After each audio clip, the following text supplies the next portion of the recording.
রবি ভাইয়ের বাড়ি কিন্তু কুষ্টিয়া জেলার সদর উপজেলার পেয়ারাতলা নামক স্থানে। উনি যেই ঘটনাটি আমাদেরকে আজকের জন্য পাঠিয়েছেন, এই ঘটনাটি মূলত উনি সংগ্রহ করেছেন ওনার বড় আপুর ফ্রেন্ডের কাছ থেকে। সেই ফ্রেন্ডের নাম ফাহিমা, তার বাড়িও কুষ্টিয়াতে। উনি একজন সিনিয়র নার্স হিসাবে একটি বিশেষায়িত হসপিটালে কর্মরত রয়েছেন। তো ঘটনা যখন ঘটেছিল, সময়টা ছিল 2011 সালের নভেম্বর মাসের প্রথম সপ্তাহে। এরপরে কিন্তু ঘটনা বেশ অনেকটা সময় চলমান ছিল। তো চলুন কি ঘটনা ছিল সেটা শুনে আসি। তো এই ফাহিমা আপু উনি যশোরের একটি বিশেষায়িত হসপিটালে চাকরি নেন। হসপিটালটি কিন্তু সরকারি, আর এই হসপিটালটি বিশেষায়িত হসপিটাল হওয়ার কারণে বাইরের সাধারণ রোগী যারা, তারা কিন্তু খুব একটা এন্ট্রি সেখানে পেতেন না। বিশেষ কিছু ব্যক্তিবর্গই সেখানে ভর্তি হতেন। আমরা সঙ্গত কারণে হসপিটালের নাম ঠিকানা এটা বলতে পারছি না। উনি 2011 সালেই জয়েন করেছেন।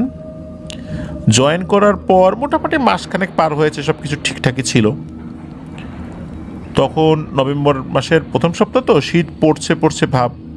ওনার যখন ডে শিফটে ডিউটি থাকতো, তখন কিন্তু কোনো ধরনের প্যারানরমাল সমস্যার মুখোমুখি উনি হন নাই। যেহেতু হসপিটালে চাকরি, কখনো ডে শিফট কখনো নাইট শিফট, এভাবে মিলিয়েই কিন্তু ডিউটিগুলো করতে হয়, রোস্টার ডিউটি পড়ে। তো ওনার ওই দিনে ছিল হচ্ছে নাইট শিফটের ডিউটি। তো উনি যথারীতি ডিউটি শুরু করেছেন। তো ওনাদের ডিউটিটার কিন্তু বেশ কিছু নিয়ম রয়েছে। বিশেষ করে নির্দিষ্ট সময় পর পর বিভিন্ন ওয়ার্ডগুলোতে ভিজিট করতে হয়, রুগীদের স্যালাইন চেক করতে হয়, বিভিন্ন ধরনের কাজগুলো ঠিক আছে কিনা দেখতে হয়, বিভিন্ন বিষয়ের আপডেট নিতে হয়, সেগুলো ডাক্তারকে ইনফর্ম করতে হয়। বিভিন্ন কাজ রয়েছে হসপিটালে যেটা থাকে আর কি। ওনার একটা নির্দিষ্ট সময় পড়ে যায় আর কি, যে সময়টাতে ওনার পুরুষ ওয়ার্ডে ভিজিট করার কথা ছিল। উনি যথারীতি লিফটে করে লিফটের যেই 7 তলা সেখানে গিয়েছেন। ওটা পুরুষ ওয়ার্ড, যেহেতু ওটা বিশেষায়িত হসপিটাল, ওই ওয়ার্ডে 5-6 জন রুগী ছিল। ওয়ার্ডটা বড়, কিন্তু রুগী ছিল 5-6 জন। তখন কিন্তু এই যে এনার্জি বাল্ব, যেগুলো এনার্জি সেভিং বাল্ব আমরা যেটা বলি, বা এলইডি বাল্ব যেগুলো বলি, তখনও কিন্তু এই বাল্বগুলোর অতটা প্রচলন শুরু হয় নাই, কেবল হচ্ছে আর কি। ওই সময় ওই হসপিটালে ছিল হচ্ছে এই যে হলুদ আলো হতো, যেটা আগেকার যে বাল্বগুলো কাচের তৈরি, সেই বাল্বগুলো ফিলামেন্ট থাকতো ভিতরে, সেই বাল্বগুলো ছিল ওখানে। উনি ঠিকঠাকভাবেই পুরুষ ওয়ার্ডে গিয়েছেন, রুগী দেখে বের হবেন, হঠাৎ করে ওনার চোখ আটকে যায় ওই ফ্লোরেরই মিডিলে থাকা একটা রুমের দিকে। মনে হচ্ছে ওখানে একটা শব্দ হচ্ছে। তো উনি এগিয়ে গেলেন যে ওখানে কিসের শব্দ হয়। কাছেও যেতে হয়নি, দূর থেকে উনি দেখতে পেলেন ওই রুম থেকে 3 থেকে 4 বছর বয়সী 2টো বাচ্চা। স্বাভাবিকভাবে দেখতে 3-4 বছর বয়সী বাচ্চাদের গড়ন চেহারা যেরকম হয় ওই রকমই। একটা বাচ্চার হাতে একটা ক্রিকেট খেলার ব্যাট, আর একটা বাচ্চার হাতে একটা ক্রিকেট বল। এরা হাসছে, দৌড়াদৌড়ি করছে, খিলখিল করে শব্দ করছে, হাসির যে শব্দ বাচ্চারা যেভাবে হাসে আর কি, সেরকম শব্দ করছে। ওরা ওই করিডোর ধরে দৌড়াদৌড়ি করছে।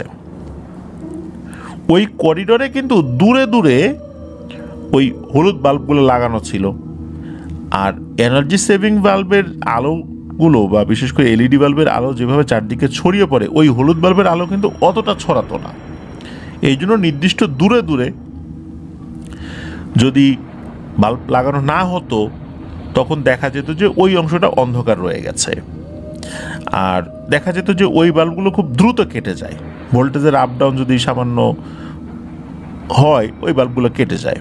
এই জন্য রেগুলার কিন্তু ওই বাল্বগুলো পরিবর্তন করতে হতো। ওই করিডোরে হয়তো বা কোনো কারণে কোনো বাল্ব কেটে গিয়েছিল, এই জন্য একটা সাইড ছিল অন্ধকার। ফাহিমা আপু দেখতে পেলেন যে ওই বাচ্চা দুটো দৌড়াদৌড়ি করতে করতে ওই অন্ধকার যে জায়গাটা ওর ভিতরে ঢুকে গেল আর দেখা যাচ্ছে না তাদেরকে।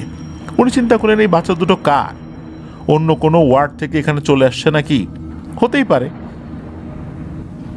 উনি ভাবলেন যে এই বাচ্চা দুটোকে তো তাদের গার্ডিয়ানের কাছে হস্তান্তর করার দরকার, ওইদিকে অন্ধকারের ভিতর চলে গেল, যাই ওইদিকে গিয়ে দেখি বাচ্চা দুটো কি করে। উনি এই চিন্তা করে সামনের দিকে আগাবেন, এমন সময় এক ধরনের শব্দ উনি শুনতে পান। হুইল চেয়ার যদি চলে এক ধরনের ঘর ঘর ঘর ঘর আওয়াজ হয়। হুইল চেয়ার একটা বিশেষ শব্দ রয়েছে যেটা যারা এই হুইল চেয়ারের শব্দের সাথে পরিচিত আছেন তারা বুঝতে পারবেন, বা যারা এই হুইল চেয়ার ধাক্কা দিয়েছেন তাদের কানে এই শব্দটা এসেছে। তাছাড়া অন্য ব্যক্তিদের কাছে হয়তো এই শব্দটা অতটা পরিচিত নাও হতে পারে। উনি ওই ধরনের একটা শব্দ শুনতে পান, স্পষ্ট বুঝতে পান হুইল চেয়ার ওই করিডোর ধরে এগিয়ে আসছে। করিডোরের অন্ধকার যে জায়গাটা, ওই জায়গা থেকে মনে হচ্ছে কোনো একটা হুইল চেয়ার বের হয়ে আসছে। উনি অপেক্ষা করছেন ওদিক থেকে কে আসে। চিন্তা করলেন এই দুই বাচ্চার কোনো গার্ডিয়ান হতে পারে। উনি ওখানে দাঁড়িয়ে আছেন যে কে আসে একটু দেখি। উনি যেখানে দাঁড়িয়ে আছেন সেখানে কিন্তু আলো, কিন্তু শব্দটা যেখান থেকে আসছিল আস্তে আস্তে শব্দটা বাড়ছে, মানে আস্তে আস্তে হুইল চেয়ারটা এগিয়ে আসছে। ওই জায়গাটা অন্ধকার ছিল, তো যখন আস্তে আস্তে আলোর দিকে একটা হুইল চেয়ার উনি আসতে দেখলেন, উনি দেখতে পেলেন ওই হুইল চেয়ারে একটা নারী অবয়ব বসে আছে, ম্যাক্সি টাইপের কিছু একটা পরা। যখন বাল্বের আলোর কাছে আসলেন তখন দেখা গেল আরে এই মহিলার মাথা নেই। মহিলা নিজের হাতেই হুইল চেয়ারের চাকাগুলো প্রেস করে ঘুরিয়ে সামনের দিকে এগিয়ে আসছেন, কিন্তু তার মাথা নেই। কাটা মাথার ওই জায়গা থেকে গলগল করে রক্ত পড়ছে, রক্তটা ফ্লোরেও পড়ছে। এটা দেখে উনি ওখানেই অজ্ঞান হয়ে যান, তবে উনি চিৎকার দেন নাই, ওখানেই সেন্সলেস হয়ে যান। ওনাকে অনেকক্ষণ না দেখে ওনারই আর এক কলিগ চিন্তা করলেন কি ব্যাপার, এতক্ষণ হলো উপরে গেল, আসে না কেন। যেহেতু অনেক রাত তখন 2টো 2:30 বা 3টা বাজে এরকম আর কি। উনি আবার লিফটে উপরে উঠেছেন, যখন পুরুষ ওয়ার্ডের দিকে যেতে গিয়েছেন তখন দেখেন এই অবস্থা। কারণ ওইখানে তো আসলে লোকজন কম আসা যাওয়া করে, আর রাতের বেলা রুগীরাও ঘুমিয়ে গেছে অনেকেই। রুগীর যারা আত্মীয় স্বজন রয়েছে যারা ওখানে ছিলেন তারাও ঘুমিয়ে গেছে, যার কারণে ওই জায়গাটাতে উনি ওভাবেই অজ্ঞান হয়ে পড়েছিলেন বেশ খানিকক্ষণ। এরপর ওনার কলিগ আসে, তাকে ওখান থেকে উদ্ধার করে হসপিটাল, যেহেতু ওখানে ওনাকে সেবা দেওয়া হয়। ওনার জ্ঞান ফিরলে জিজ্ঞেস করা হয় কি হয়েছে। যেহেতু হসপিটালটা খুবই একটা সেন্সিটিভ হসপিটাল, এখানে যদি উনি এই টাইপের কথা বলেন তাহলে কিন্তু বড় ধরনের বিপদ হতে পারে। অনেক লিখিত দিতে হবে, মানে লিখিত জবাব দিতে হবে কি হয়েছে না হয়েছে। এর জন্য উনি বিষয়টা বেমালুম চেপে গেলেন, বলেন যে ওনার মাথা ঘুরেছিল, মাথা ঘুরে উনি পড়ে গেছেন, জাস্ট এতটুকুই। তো এই ঘটনার পর উনি তো এই বিষয়ে কারোর সাথে আসলে শেয়ার করেন নাই, বাসায় গিয়েও শেয়ার করেন নাই। এই ঘটনার বেশ কিছুদিন পর ঘটে আরও একটি ভয়ঙ্কর ঘটনা। এর মধ্যে যে কয়েকদিন উনি ডিউটি করেছিলেন তখন কিন্তু ওই যে 7তলার ওই পুরুষ ওয়ার্ডে উনি গিয়েছিলেন। যতবার গিয়েছেন ততবারই ওনার বুকের মধ্যে ধরাস করে উঠেছে, কারণ এইখানেই তো সেই ভয়ের ঘটনাটা ঘটেছিল। তবে মাঝখানে বেশ কিছুদিন আর ওইখানে কোনো ধরনের ভয়ের ঘটনা ঘটে নাই। 7তলাতে উনি উঠতেই চাইতেন না, পরে লোকজন নিয়ে উঠতেন, বা কখনো কখনো একা উঠলেও ভয় পেতেন, তবে এর মধ্যে ভয়ের ঘটনা ঘটেনি আর কি। ওনার একদিন কি হয়, রাতের বেলা ডিউটি পড়েছে, ওই রাত্রে একটা সিজারিয়ান বেবি হবে আর কি। একজন মহিলাকে সিজার করার জন্য ওটিতে নেওয়া হয়েছে, সেখানে ডক্টর রয়েছে, সাথে আরও কয়েকজন নার্স রয়েছে। তো যখন সিজার করা হয়, বেবিকে এই ফাহিমা আপুর হাতে দেওয়া হয়েছে। বেবিকে সিজার করার পর যখন বের করা হয়, তখন এরপর কিন্তু বেশ কিছু প্রসেস রয়েছে, বেশ কিছু পদ্ধতি রয়েছে, তাকে পরিষ্কার পরিচ্ছন্ন করানো, এরকম অনেকগুলো কাজ রয়েছে। তার হাতে দেওয়া হয়। তো উনি কি করেছেন, উনি হাতে নিয়ে সামনের দিকে আগাবেন, তখনও কিন্তু ওই ওটির মধ্যে লোকজন রয়েছে, ডক্টর রয়েছে, অন্য নার্স রয়েছে, আলো আছে পর্যাপ্ত। হঠাৎ করে উনি দেখেন কি উনি আগাতে পারছেন না, মনে হচ্ছে ওনার দুই পা কেউ চেপে ধরেছে। এরপর উনি তাকিয়ে দেখেন এক ভয়ঙ্কর দৃশ্য। ওই যে যেই দুটো বাচ্চাকে উনি দেখেছিলেন খেলতে, এক হাতে ক্রিকেটের ব্যাট আর এক হাতে ক্রিকেটের বল, এই দুটো বাচ্চা, কোনো ভয়ঙ্কর চেহারা কিছু না, স্বাভাবিক বাচ্চা, স্বাভাবিক কাপড় পরা, তারা খিলখিল করে হাসছে আর এই ফাহিমা আপুর পা জড়িয়ে ধরেছে, তাকে আগাতে দিচ্ছে না। উনি তো এই দৃশ্য দেখে প্রচণ্ড জোরে চিৎকার চেঁচামেচি শুরু করেছেন, এই আমি আগাতে পারতেছি না, আমার পা টেনে ধরে রেখেছে, এভাবে চিৎকার করছেন। আরেকটু হলেই ওনার হাত থেকে ওই বাচ্চাটা পড়েই যেত, উনি এত ভয় পেয়েছিলেন। ওই দুটো বাচ্চা ওনার দিকে তাকিয়ে খিলখিল করে হাসছে, কিন্তু এই দৃশ্য ওখানে থাকা আর কেউ দেখতে পারছিল না। এদিকে যিনি ডক্টর ছিলেন, উনি এটা দেখে প্রচণ্ড রেগে যান। উনি বলেন যে, কি ব্যাপার, এখানে কি ড্রামা শুরু করছো তোমরা? উনি যখন এটা বলেছেন, অন্য নার্স এগিয়ে গিয়ে দ্রুত ফাহিমা আপুর হাত থেকে আগে বাচ্চাকে নিয়ে নেন, নেয়ার পর ফাহিমা আপুকে জোরে জোরে কয়েকবার ধাক্কা দেন। ধাক্কা দেওয়ার পর ফাহিমা আপু স্বাভাবিক হন। তখন ফাহিমা আপুকে বলা হয়, কি হয়েছে? তখন উনি বলেন যে, আমি দেখলাম যে এরকম দুইটা বাচ্চা আর কি আমার পা টেনে ধরে রেখেছে। ডাক্তার তো শুনে আরও রেগে গেছেন। তখন উনি বললেন যে, তুমি এই কাজটা শেষ করে আমার রুমে আসবা, ব্যাখ্যা দিবা তুমি। এইভাবে ওটির মধ্যে হই হট্টগোল করলা কেন? বাচ্চাটা যদি হাত থেকে পড়ে যেত, তারপরে তোমার এই চিৎকার চেঁচামেচিতে যদি বাচ্চার অন্য ধরনের কোনো ক্ষতি হতো বা ক্ষতি হয়, এর দায়ভার কে নেবে? এরপর উনি ডাক্তারের কাছে গিয়েছিলেন। ডাক্তার বললেন যে, তুমি বিশ্রাম করো, আমার মনে হচ্ছে যে তোমার ওভার ডিউটি হয়ে গেছে, অনেক বেশি ডিউটি করে ফেলছো, তুমি বিশ্রাম নাও। তো ডক্টর ওনাকে বিশ্রাম দিয়েছিলেন। এরপর আবার স্বাভাবিকভাবে উনি ডিউটি শুরু করেছিলেন। এর বেশ কিছুদিন পর ঘটে আর একটা ভয়ঙ্কর ঘটনা। সেটা হচ্ছে যে উনি তখন নাইট শিফটে ডিউটি করছেন। রাতের বেলা উনি ওনার যে রুমটা, ওই রুমে বসে আছেন। তো ওনাদের কিন্তু সবসময় লেখাপড়ার উপরেই থাকতে হয়। ওনাদেরকে যখন আরও উপরের র্যাঙ্কে যেতে হবে, তার জন্য কিন্তু বেশ কিছু কোর্স করতে হবে। উনি তো তখন সাধারণ একজন নার্স হিসাবে যোগদান করেছিলেন, এখন তো উনি সিনিয়র নার্স। এখন এই যে চাকরির পরীক্ষাগুলো, ইন্টারনাল যে পরীক্ষাগুলো, এই পরীক্ষাগুলো তো দিয়ে দিয়ে ওনাকে উপরে উঠতে হবে, এই জন্য কিন্তু সবসময় লেখাপড়া করতে হয়। তো উনি ওনার ওই পাঠ্যপুস্তক একটা নিয়ে ওনার টেবিলে বসে পড়ছিলেন। একটা হিসাব ছিল যে একবার রাউন্ড দিয়ে আসার পর আবার যে রাউন্ডে যাবেন, কতক্ষণ পরে যাবেন। তো উনি বসে আছেন, বসে বসে পড়ছেন। হঠাৎ করে কি হয়, ওনার যে দরজা, ওই দরজায় টক টক টক টক করে শব্দ হয়, মনে হলো কেউ নক করছে। তখন উনি বললেন যে, কে? ওপাশ থেকে কোনো শব্দ আসে না, আবার টক টক টক টক শব্দ। তো উনি বললেন, দরজা খোলা আছে, ভেতরে চলে আসেন। দরজাটা খোলাই ছিল, কারণ ওনাদের দরজা তো ভেতর থেকে বন্ধ করার কোনো সুযোগ নেই। সবসময় তো লোকজন আসে, রুগী আসে, কোনো ইনফরমেশন বা কোনো ইমার্জেন্সিতে রুগীর আত্মীয় স্বজন এসে তাড়াতাড়ি করে জানাবে। এখন দরজা বন্ধ করে ভিতরে বসে থাকার কিন্তু কোনো সুযোগ নেই আসলে। তো উনি যখনই বলেছেন দরজা খোলা আছে, হলো কি, দরজাটা একাই খুলে গেল। উনি তাকিয়ে দেখলেন যে কি ব্যাপার, দরজার সামনে তো কেউ নাই। কয়েক সেকেন্ড কিন্তু কেউ ছিল না, দরজা মনে হলো একাই খুলে গেল আর কি।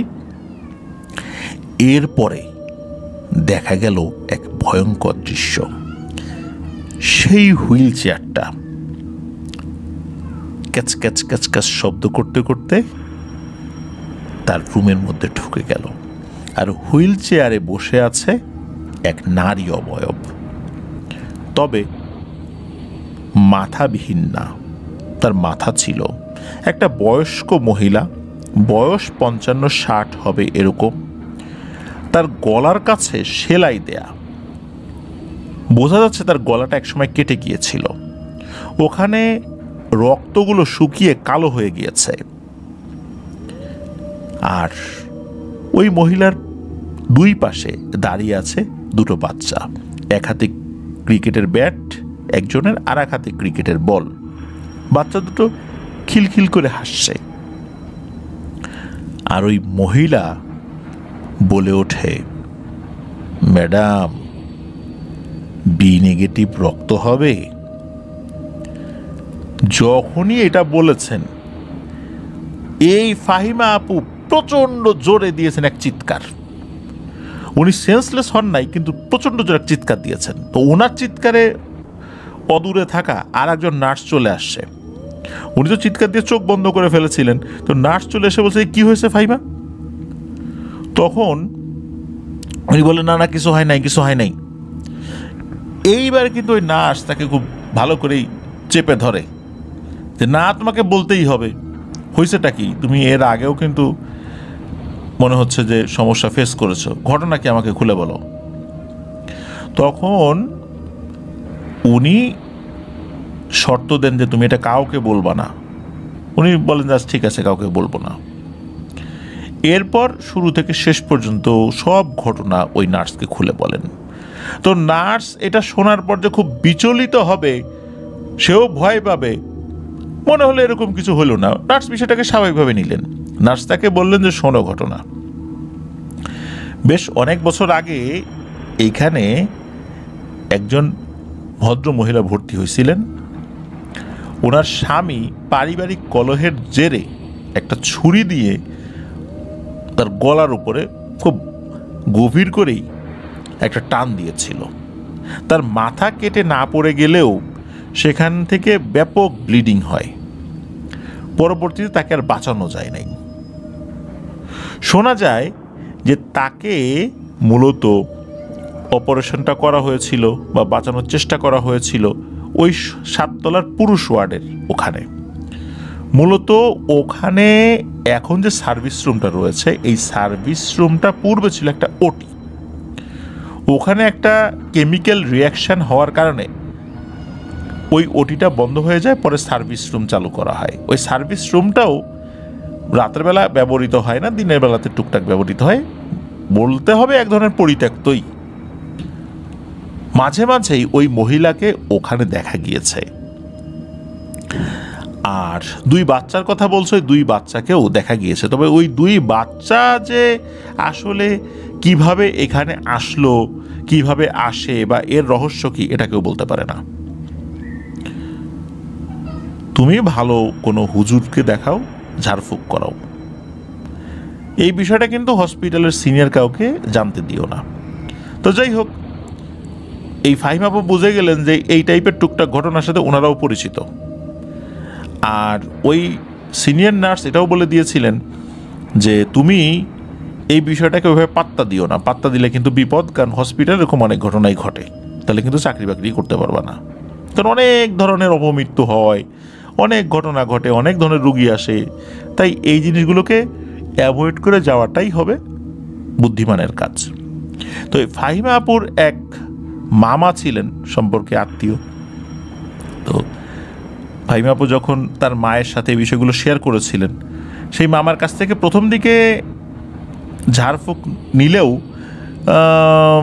একদম যে কোনো কিছু হয় না তা কিন্তু না। মাঝখানে কিছুদিন বন্ধ ছিল, কিছু দেখে না, এরপরে আবার দেখা শুরু করেন। পরবর্তীতে ওই মামার সাথে যখন আবার উনি দেখা করেন এবং তার সাথে বিষয়টা শেয়ার করেন, তখন ওই মামা বেশ ভালো করেই রুকিয়া করে দেন, ঝাড়ফুঁক করেন। তবে এর পরেও বেশ কিছু ঘটনা ঘটেছিল। বিশেষ করে এই ফাহিমা আপু যখন ওনার ডিউটি শেষ করতেন, এরপরে আর একটা জায়গায় উনি পার্ট টাইম চাকরি করতেন, সেখানে সময় দিতেন। ওখানে যে চেম্বারটা ছিল, মাঝে মাঝে এমন হতো এই দুই বাচ্চা নাকি তার সামনে চলে এসে তার হাত পা ওই বানরের মতো বেয়ে শরীরে উঠে যেত, খেলতো, চুল ধরে টানতো, হাত ধরে টানতো, খিলখিল করে হাসতো। তবে এই দুটো বাচ্চাকে উনি কখনোই ভয়ঙ্কর রূপে দেখেন নাই। খুব সুন্দর 8-10টা স্বাভাবিক বাচ্চার মতোই উনি দেখেছেন। তো এটাও ওনার সাথে বেশ কয়েকবার হয়েছে। আস্তে আস্তে এটা বন্ধ হয়ে গেছে। এখন আর ওনার সাথে এই ধরনের কোনো ভয়ের ঘটনা ঘটে না, বিশেষ করে এই দুই বাচ্চা রিলেটেড। আরও একটি ব্যাপার, সেটা হচ্ছে এই ফাহিমা আপু উনি যখন এই নার্সিং পড়ছিলেন, মানে লেখাপড়ার মধ্যে ছিলেন, স্টুডেন্ট ছিলেন, ওনার যে কঙ্কালটা ছিল, এই কঙ্কালটা উনি কিভাবে পেয়েছিলেন, এই কঙ্কাল রিলেটেড ঘটনা ছিল। তো উনি পরবর্তীতে রবি ভাইয়ের মাধ্যমে ঘটনা পাঠাবেন বলে বলেছেন। আমরা অপেক্ষায় থাকব ফাহিমা আপুর কাছ থেকে সেই ঘটনাগুলো পাওয়ার জন্য। ইনশাল্লাহ আমরা হয়তোবা দ্রুতই সেটা পাবো রবি ভাইয়ের মাধ্যমে। প্রিয় লিসেনার্স, এটি ছিল ঘটনা। চলুন আমরা চলে যাব আমাদের এবারের হরর নাইট এপিসোডের 60তম আয়োজনের দ্বিতীয় এবং শেষ ঘটনায়। আশা করছি এই ঘটনাটিও আপনাদের কাছে দারুণ উপভোগ্য হবে। চলুন শুনে আসি সেই ঘটনাটি। প্রিয় লিসেনার্স, আসসালাম।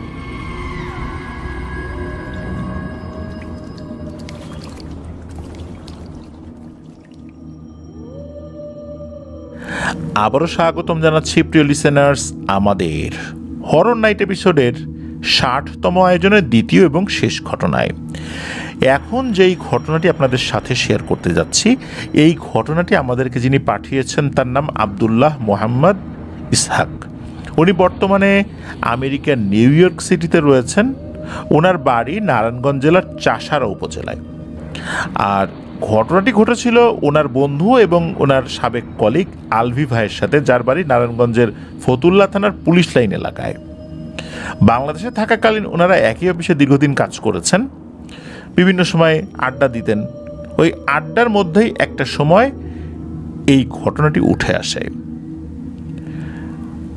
এই যে আলভি ভাই, ওনার ভাই বোন কিন্তু 5 জন, 3 ভাই 2 বোন। আর এই 3 ভাই 2 বোনের মধ্যে উনি সবার বড়। দীর্ঘ 14 বছর সিঙ্গাপুরে উনি প্রবাস জীবন কাটিয়েছেন। উনি ফেসবুকেও কিন্তু কর্মরত ছিলেন। 2017 সালে উনি সিঙ্গাপুর থেকে 3 মাসের ছুটিতে দেশে এসেছিলেন। আসার পর জানতে পারেন যে ওনার ছোট বোন, তার বেবি হবে। আর ওনার সেই ছোট বোনটি তাদের বাড়িতেই রয়েছেন। স্বাভাবিকভাবেই বাংলাদেশের সংস্কৃতিতে মেয়েদের বাচ্চা হওয়ার সময় বা বেবি হওয়ার আগে মায়ের বাড়িতে চলে আসেন। একটা মেন্টাল সাপোর্টও লাগে,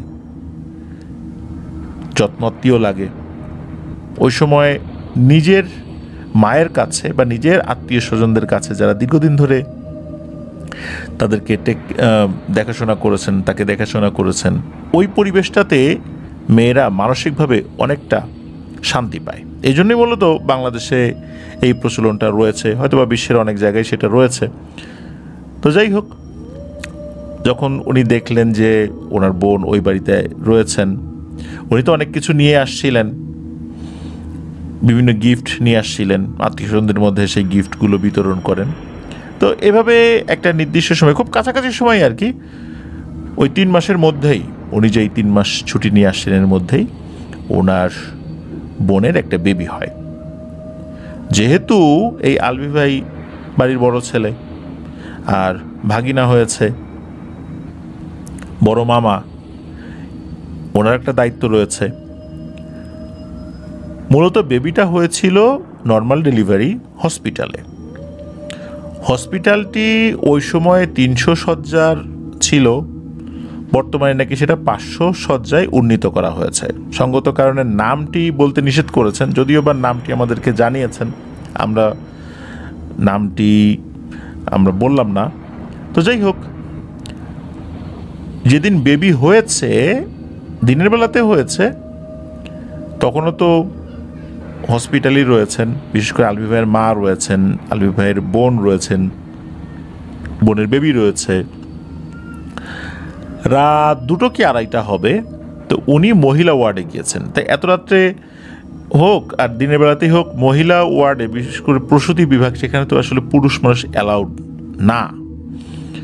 উনি বাইরে থেকে আসলে ফোন করে গিয়েছিলেন যে আমি আসছি। তো যে জানালা, ওই জানালার কাছে ওনার আম্মু আসে। তো আসার পর বলেন যে মা তোমাদের কিছু লাগবে? তখন ওনার মা বলেন যে বাবা কিছু শুকনো খাবার নিয়ে আয়। এরপর উনি কি করেছেন, নিচে গিয়েছেন, নিচে গিয়ে ওনার মা এবং বোনের জন্য, ওনারও একটু ক্ষুধা লেগেছিল, কিছু শুকনো খাবার এবং জুস নিয়ে আসছেন। আবার ওই জানালার পাশে আসছেন, ওই জানালার পাশেই ওই বেডটা ছিল আর কি, ওনার বোন যেখানে ছিলেন। তখন ওনার মা জিজ্ঞেস করেন, কি রে তোর কাছে কি টাকা নাই? তুই এত কিছু নিয়ে আসলি, আমি তো মনে করছিলাম তোর কাছে টাকা নাই। তখন আলভি ভাই অবাক হন, টাকা নাই মানে কি বলো? আমার কাছে তো টাকা আছে। তখন ওনার মা বলেন, আচ্ছা আমি যে তোকে একটা শাল চাদর দিলাম, সেই শালটা কোথায়? উনি তো অবাক, আরে তুমি কি বলো মা, শাল চাদর মানে আমি তোমার কাছে কখন শাল নিলাম? তখন ওর মা বলেন, আরে তুই যে গেলি শুকনো খাবার আনার কথা বলে, আবার তো ফেরত আসলি 2 মিনিটের মাথায়, এসে আমাকে ডাক দিলি আর বললি যে বাচ্চাটাকে কোলে নিতে ইচ্ছা করছে। তখন তুই বললি যে 2 হাত জানালা দিয়ে বের করে দিতে, ভিতরে ঢুকাই দিতে, তোর জন্য বাচ্চাটাকে তোর হাতে দিই।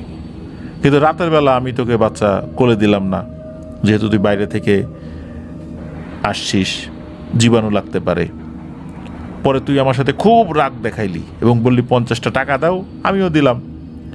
এরপর দেখলাম যে তোর গায়ে শুধু কালো রঙের একটা গেঞ্জি, তাই তোকে আমার শালটা দিয়ে দিলাম যে নিচে যাবি, ঠান্ডা লাগবে।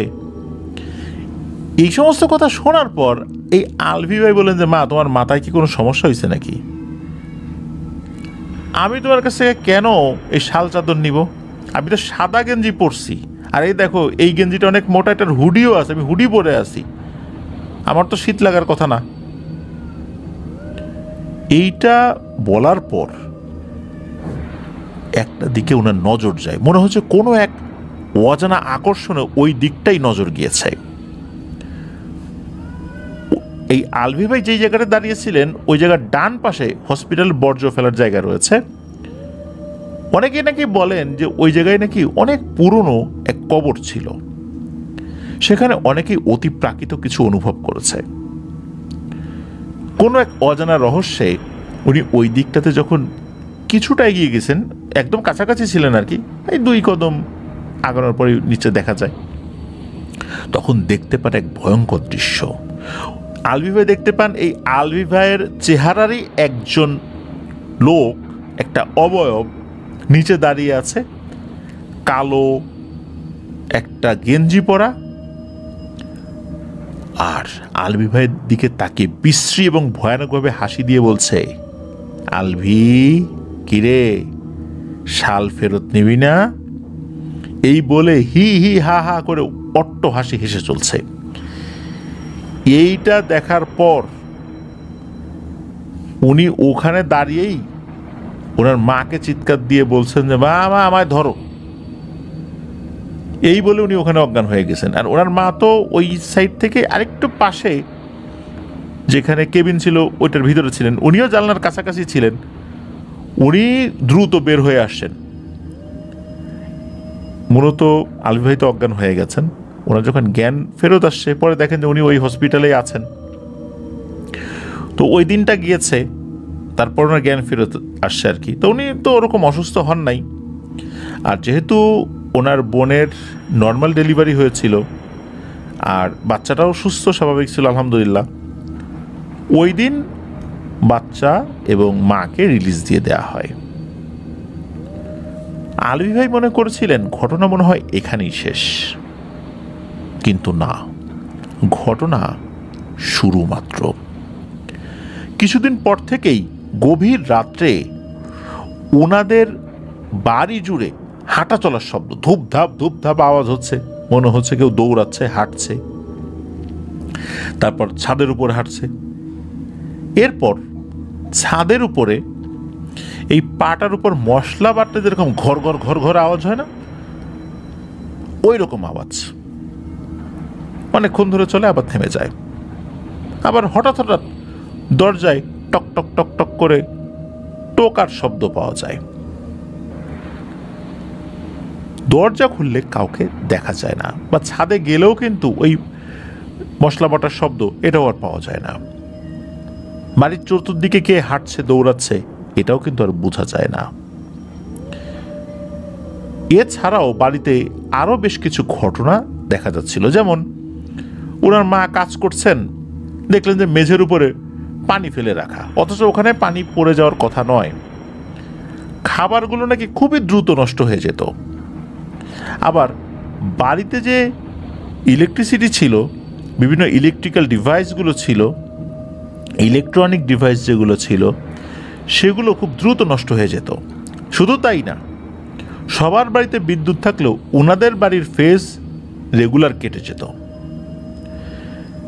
এই সমস্ত ঝামেলা যখন শুরু হয়ে যায়, তখন ওনারা স্থানীয় মসজিদের মুয়াজ্জিনের কাছে যান। উনি নাকি অনেক ঝাড়ফুঁক জানতেন, এই কারণে মূলত তার শরণাপন্ন হয়েছিলেন। এরপর যখন উনি ওই মুয়াজ্জিন সাহেব আলফি ভাইদের বাড়িতে এলেন, উনি বললেন যে আপাতত আমি বাসা বন্ধ করে দিয়ে যাই, কিন্তু এর বেশি কিছু আমার দ্বারা করা সম্ভব হবে না। কারণ হচ্ছে স্বাভাবিক জিন পরির কোনো ব্যাপার এখানে নাই। এখানে ভয়ঙ্কর কালো জাদুর উপস্থিতি লক্ষ্য করা যাচ্ছে।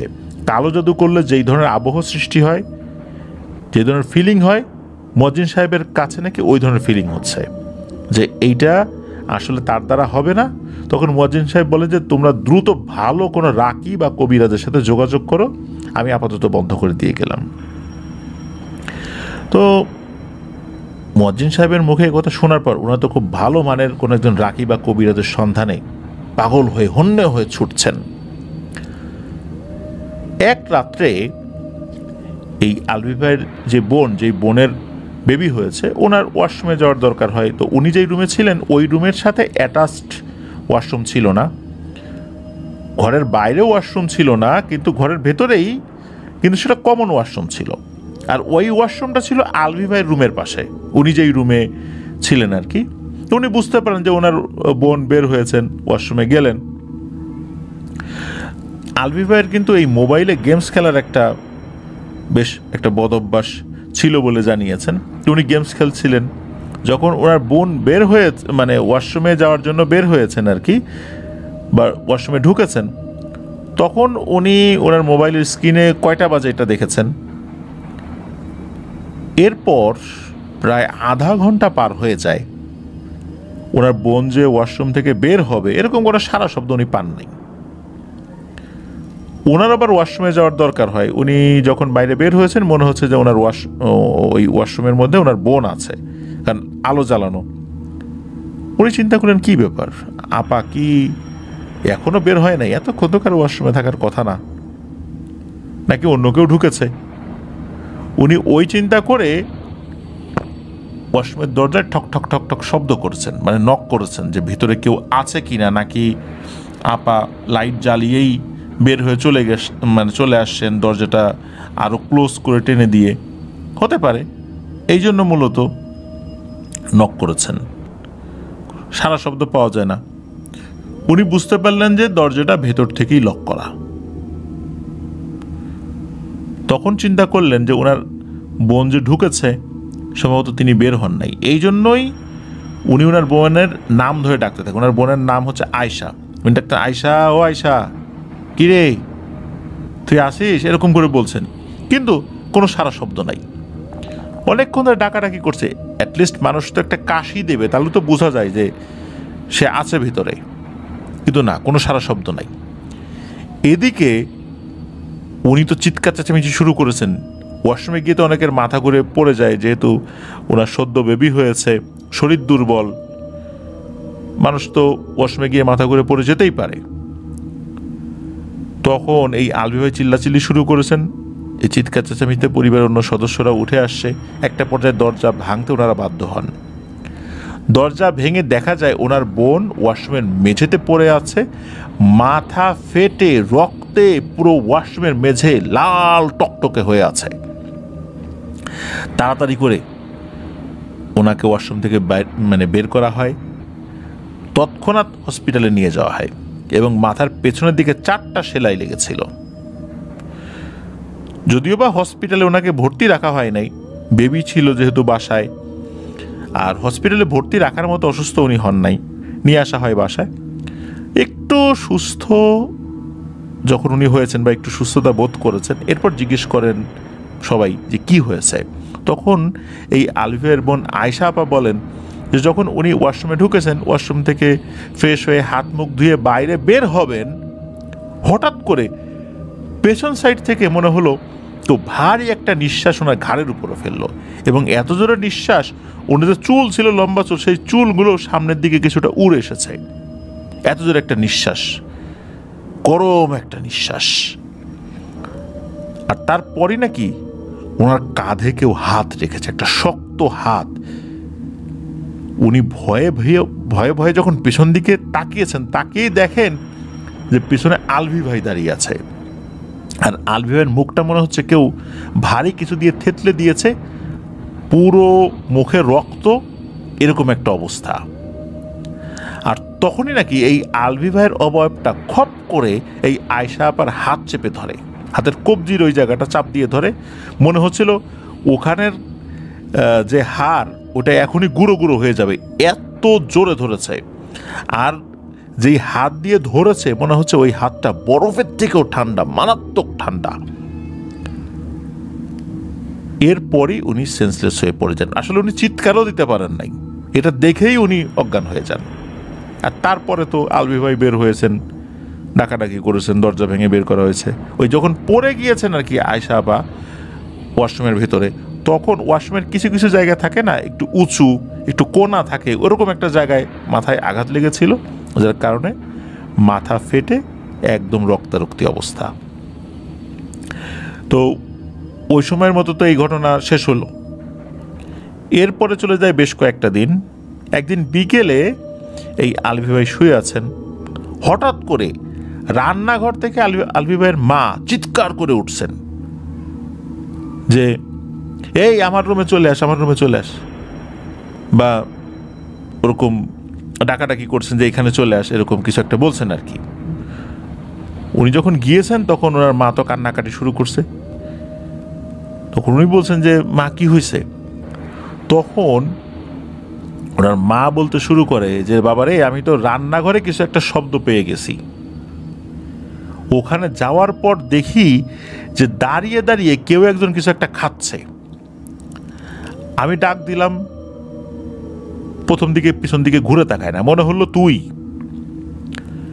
এরপর যখন আবার ডাক দিলাম, তখন সেটা ঘুরে আমার দিকে তাকালো। আমি দেখলাম যে আসলেই সেটা তুই, আর তোর হাতে আমাদের পোষা বিড়ালটা, সেই বিড়ালের রক্ত আর লোম তোর মুখে, সেই বিড়ালটা তুই খাচ্ছিলি। তখনই আমি দৌড়ে আবার আমার রুমে চলে যাই আর চিৎকার চেঁচামেচি শুরু করি। এই কথা শোনার পর আলভি ভাই দৌড়ে রান্নাঘরের দিকে গিয়ে দেখেন যে ভয়ঙ্কর এক দৃশ্য। সত্যি ওনাদের পোষা যে বিড়ালটা ছিল, সেই বিড়ালটার শরীর থেকে মাথা আলাদা, বডি একটা জায়গায়, মাথার একটা জায়গায় পড়ে আছে। রান্নাঘরের সাদা টাইলস রক্তে লাল হয়ে আছে। বিড়ালটার নিথর দেহ পড়ে আছে মেঝেতে।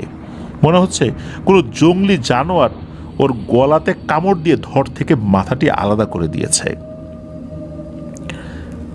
পরিবারের সবাই বুঝতে পারেন যে আসলেই ভয়ঙ্কর অস্বাভাবিক কিছু ঘটতে যাচ্ছে।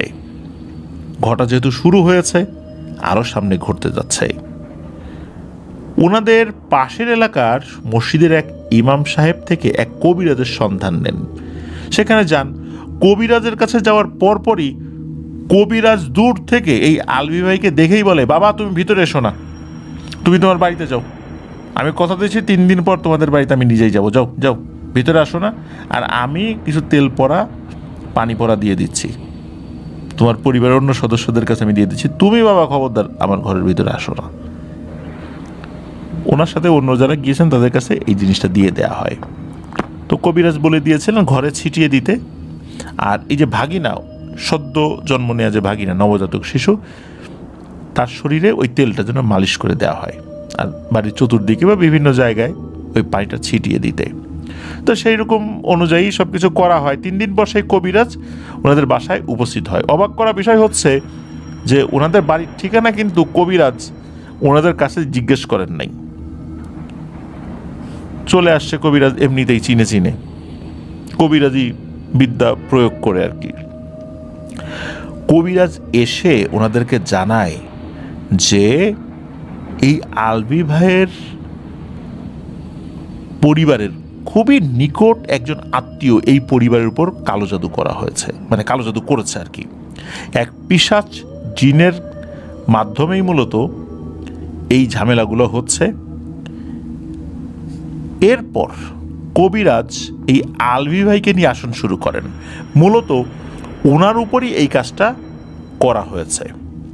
যখন আসন শুরু করেছেন, মানে ওনার উপর জিন হাজির করার প্রক্রিয়া শুরু করেছেন, এরপর ওনার কিছু মনে নাই। ওনার যখন সেন্স ফেরত আসে তখন দেখা যাচ্ছে যে ওনার বোন আয়শা বা অন্য বোন যারা ছিলেন, তারপরে এই আলভি ভাইয়ের স্ত্রী কান্নাকাটি করছেন। কান্নাকাটি দেখে ওনার বুকের মধ্যে ধরাস করে ওঠে, নিশ্চয়ই কোনো একটা অঘটন ঘটেছে। আলভি ভাই জিজ্ঞেস করে, আমার ভাগিনা কই, মা কই, ভালো আছে সবাই? ভাগিনার কথা জিজ্ঞেস করতে কোনো একটা রিয়াকশন না হলেও মায়ের কথা জিজ্ঞেস করতে সবার কান্না মনে হলো আরো বেড়ে গেল। তখনই বুঝতে পারলেন নিশ্চয়ই মায়ের কোনো সমস্যা হয়েছে। এরপর মায়ের কাছে নিয়ে যাওয়া হয় ওনাকে, মায়ের পাশে উনি বসেন। তখন মাকে জিজ্ঞেস করেন, মা তুমি ঠিক আছো তো? তখন মা হাসি মুখে বলেন, হ্যাঁ বাবা আমি ঠিক আছি, আলহামদুলিল্লাহ সব বিপদ কেটে গেছে, আর কিছু হবে না। এদিকে তখনও আলভি ভাইয়ের অন্য ভাই, ওনার অন্য বোন, আলভি ভাইয়ের স্ত্রী, তারা মুখ চেপে ধরে কান্নাকাটি করছে। উনি তখনও বুঝতে পারছেন না আসলে হয়েছেটা কি। উনি রাগে সবাইকে ধমক দিয়ে বলেন যে তোমরা কি আমাকে কিছু বলবা যে কি হয়েছে, কান্নাকাটি থামাও। তখন এই আলভি ভাইয়ের ছোট ভাই ওনার মায়ের পায়ের উপর থেকে কাঁথা সরায়। তখনও তো শীতকাল, কাঁথা দিয়ে তাকে ঢেকে রাখা হয়েছিল, কাঁথাটা সরায়। সরানোর পর আলভি ভাইয়ের ছোট ভাই আলভি ভাইকে বলেন যে আমাদের মা আর কখনোই হাঁটতে পারবেন না, উনি চিরতরে প্যারালাইজড হয়ে গেছেন। অথচ কিছুক্ষণ আগে উনি দিব্যি সুস্থ ছিলেন। কি এমন হলো যে এত অল্প সময়ের মধ্যে উনি প্যারালাইজড হয়ে গেলেন? উনি জিজ্ঞেস করলেন কি হয়েছে। তখন ওনার উপর যখন জিন হাজির করা হয়েছিল তখন কি হয়েছিল এটা পরিবারের সদস্যরা খুলে বলেন। মূলত ওনার ছোট ভাই বলতে থাকেন যে ভাই তুমি যখন হুজুরের সাথে আসনে বসছিলা তখন তোমার শরীরে জিন হাজির হয়। হুজুর জিনকে জিজ্ঞেস করে কিভাবে, কেন আমাদেরকে ক্ষতি করা হচ্ছে।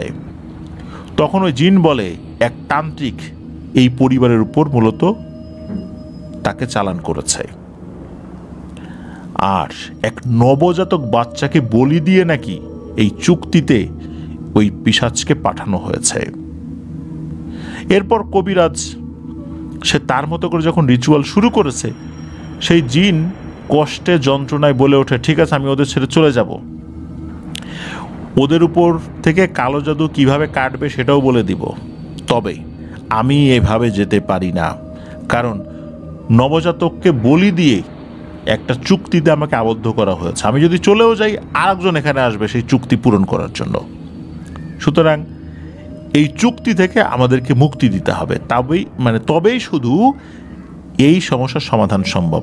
আর হচ্ছে জাদুর উপকরণগুলো নষ্ট করলেও এই সমস্যার সমাধান হতে পারে। এই দুটো কাজ করতে হবে।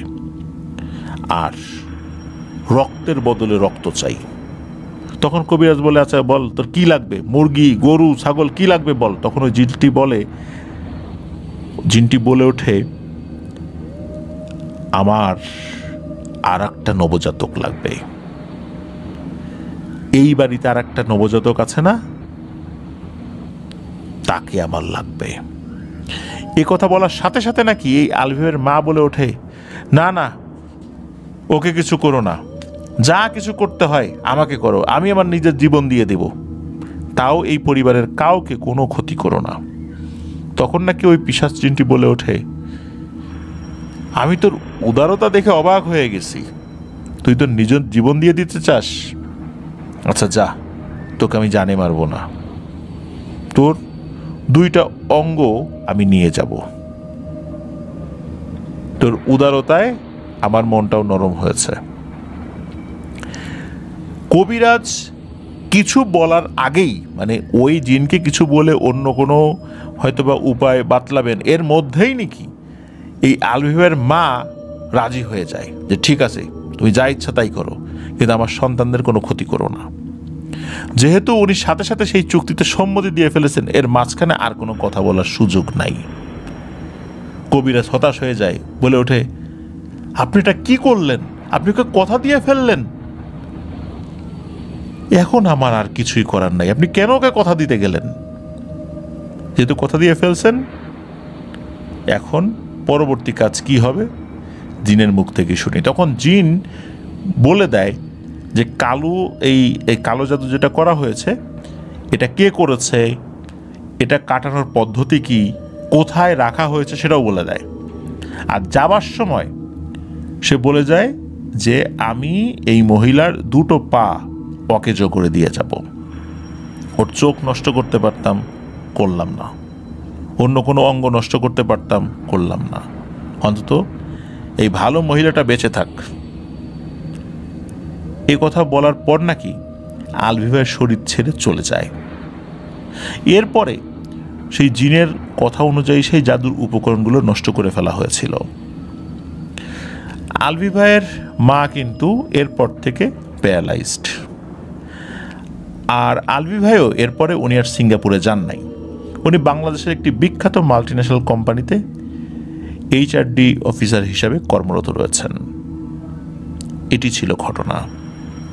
প্রিয় লিসেনার্স, আমরা অনেক সময় দেখেছি, এখনও দেখি, হয়তো বা ভবিষ্যতেও এটা দেখব, যখনই কোনো একজন কোনো একটা পরিবার থেকে ভালো কোনো অবস্থানে চলে যায়, ভালো কোনো চাকরি পায়, ভালো ব্যবসা করছে, সেই পরিবার দাঁড়িয়ে যাচ্ছে, তখনই আত্মীয় স্বজনদের মধ্যে থেকে কেউ একজন ব্ল্যাক ম্যাজিক করে বসে, যাতে করে ওই পরিবারের ভয়ঙ্কর ক্ষতি হয়ে যায়। এই চর্চাটা এখন যে হচ্ছে বিষয়টা এরকম না, হাজার হাজার বছর আগে থেকে এই চর্চাটা হয়ে আসছে। হিংসার বশবর্তী হয়ে মানুষ এই কাজগুলো করে, আর তখন একটি পরিবার ধ্বংস হয়ে যায়। আমরা এই ক্ষতিগুলো থেকে কিভাবে বাঁচব? ক্ষতিগুলো তো মানুষ করার চেষ্টা করবেই, আমরা কিভাবে বাঁচব? আমি ইতোপূর্ব বেশ কিছু বিষয়গুলো বলেছি, তারপর আরও কয়েকটা কথা বলছি। সেটা হচ্ছে যে আমাদের বাড়িতে কোরআন তেলাওয়াত বাড়াতে হবে, যারা যেই ধর্মের আছেন ধর্মের চর্চাটা বাড়াতে হবে। বিশেষ করে আমি যেহেতু মুসলিম, আমি মুসলিম ধর্মের বিষয়গুলো যেহেতু টুকটাক জানি, এই জন্য আমি এই বিষয়ে একটু বেশি বলতে পারি। অন্য ধর্মের বিষয়ে যেহেতু আমার অতটা অবগত আমি নই, এই জন্য সেইভাবে আমি বলতে পারছি না। তো বাড়িতে একটি কাজ করা যেতে পারে, যদি এমন হয় যে মসজিদের আজান বাড়িতে খুব হালকা শোনা যায়, অনেক সময় থাকে না যে মসজিদের অবস্থানটা বাড়ি থেকে দূরে, আজানের শব্দ বাড়ির মধ্যে ওইভাবে ঢোকে না, যেটা করতে হবে সেটা হচ্ছে এমন কোনো সাউন্ড সিস্টেম করতে হবে 5 ওয়াক্ত নামাজের আগে যেরকম আজান বাজে ওই টাইমিংয়ে যেন আজানটা বেজে ওঠে। এছাড়া বাড়িতে যারা সদস্যরা রয়েছেন বা আমরা যারা রয়েছি, আমরা কোরআন তেলাওয়াত করব। নিজেরা যদি সহিভাবে পড়তে না পারি চেষ্টা করব। আর এর মধ্যে যেটা করবে সেটা হচ্ছে আমাদের বাড়িতে যাদের টেলিভিশন রয়েছে, এখন তো স্মার্ট টিভি, ইউটিউবে আমরা সূরা বাকারা ছেড়ে দিব, সূরা কাহাফ ছেড়ে দিব, প্রতি শুক্রবার সূরা কাহাফটা আমরা ছেড়ে দিব, নিজেরা পড়ব। এই চর্চাটা আমাদেরকে করে যেতে হবে। তাহলে কি হবে, কেউ যদি ব্ল্যাক ম্যাজিক করেও তার প্রভাবটা আমাদের উপর আল্লাহ চান্ত নাও পড়তে পারে। এই চর্চাগুলো আমাদেরকে জারি রাখতে হবে। এছাড়াও বদনজর থেকে বাঁচার জন্য কিছু কিছু পদ্ধতি অবলম্বন করতে হবে। আমরা কিন্তু অধিকাংশ ক্ষেত্রেই এই জিনিসগুলো ভুলে যাই। আমি এর আগেও বলেছিলাম যে নবজাতকের কোনো ছবি ফেসবুকে দেয়া যাবে না, এটা কেউ করবেন না, এটা বিশেষভাবে আমি অনুরোধ করেছি। আশা করছি আমাদের যারা লিসেনাররা রয়েছেন তারা এই জিনিসটা মেনে চলার চেষ্টা করবেন ওই বাচ্চার ভালোর জন্য। এরপর হচ্ছে যে নিজেদের কিছু সফলতা যেটা আসলে প্রকাশ করলে অনেক বড় হিংসার শিকার হতে পারে, বিশেষ করে এমন কিছু কাজ যেটা আমরা কেবল চিন্তা করেছি, কেবল ধরেছি, এখনও সেই জায়গায় সফল হই নাই, এই কথাগুলো আমরা চূড়ান্তভাবে সফল না হওয়া পর্যন্ত, যারা আমাদের একদম কাছের লোক না, মানে যাদের জানার দরকার নাই, এই ব্যক্তিদেরকে আমরা জানাবো না। এই জিনিসগুলো আমরা খেয়াল রাখবো, না হলে কিন্তু আমাদের বদনজরের রোশানলে পড়তে হবে, বদনজর আমাদের উপর লেগে যাবে। আর আমরা ভালো কিছু করছি এটা জানার পরও কিন্তু অনেকে ব্ল্যাক ম্যাজিক করতে পারে, এটাও কিন্তু মাথায় রাখতে হবে প্রিয় লিসেনার্স। এখন আমরা বলি যে আমরা আধুনিক যুগে চলে আসছি, আধুনিক যুগে এইটার প্রচলনটা আরও বেড়েছে। আপনারা অবাক হয়ে যাবেন কি ভয়াবহ রূপ ধারণ করেছে এটা।